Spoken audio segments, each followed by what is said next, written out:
The poo balloons have started a fire. They've, st- they've started a fire now. North Korean rubbish balloon causes fire in Seoul.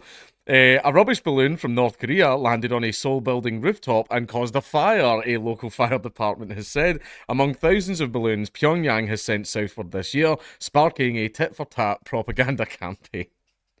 At around 9:04 p.m., I'm reading the Irish media just now.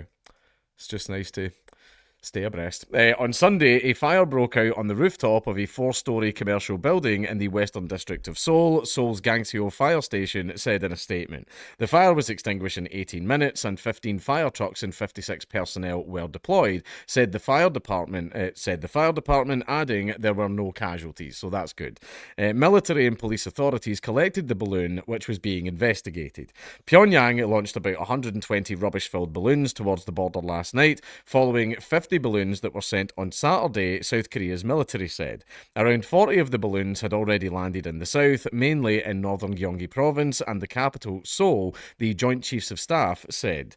The bags attached to those balloons contained mostly paper and plastic waste, the JCS said, adding that they pose no safety risk to the public. North Korea has sent more than 5,000 rubbish-filled balloons southward since May, saying that they are retaliation for propaganda balloons launched by South Korean activists.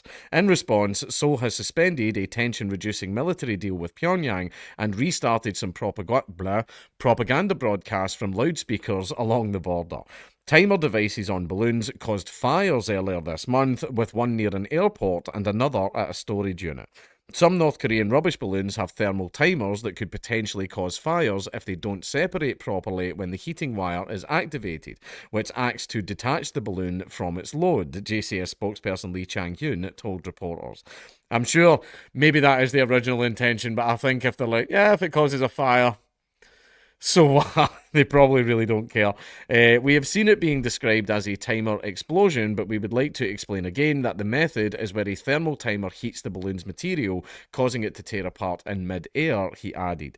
Lee Chang-hyun also said shooting down the balloons in the air increases the risk of falling debris or hazardous materials. So for now, the safest approach is considered to be quickly collecting them after they fall naturally.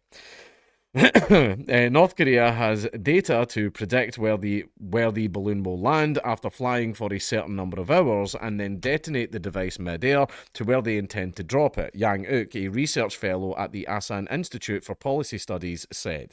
Although no one has been hurt and there has been no damage, the balloon fires can lead to worse when the season becomes dry, Yang added. So basically, they're now putting in like sort of thermal timers into the balloons. I believe they're saying, it's to make sure that it detaches and the rubbish falls down on South Korea because they're just going to try and use South Korea to dump the rubbish. But I think even if it did like land on a building and cause a fire, maybe that's kind of intentional. Maybe they're letting it go, going, I hope that burns a house down. Like maybe they are. I don't know. But if anyone dies because of it, then this becomes a lot less funny. It was a lot funnier when they were sending like shitty nappies and stuff like that over the borders, but I don't like the turn this is taken. Because what if that lands on a house and it sets the house on fire and there's children inside and stuff like that? So I don't want the thermal stuff to happen anymore. I like how funny this story is, so please don't put the thermal timers in it because then there's a risk of it turning tragic.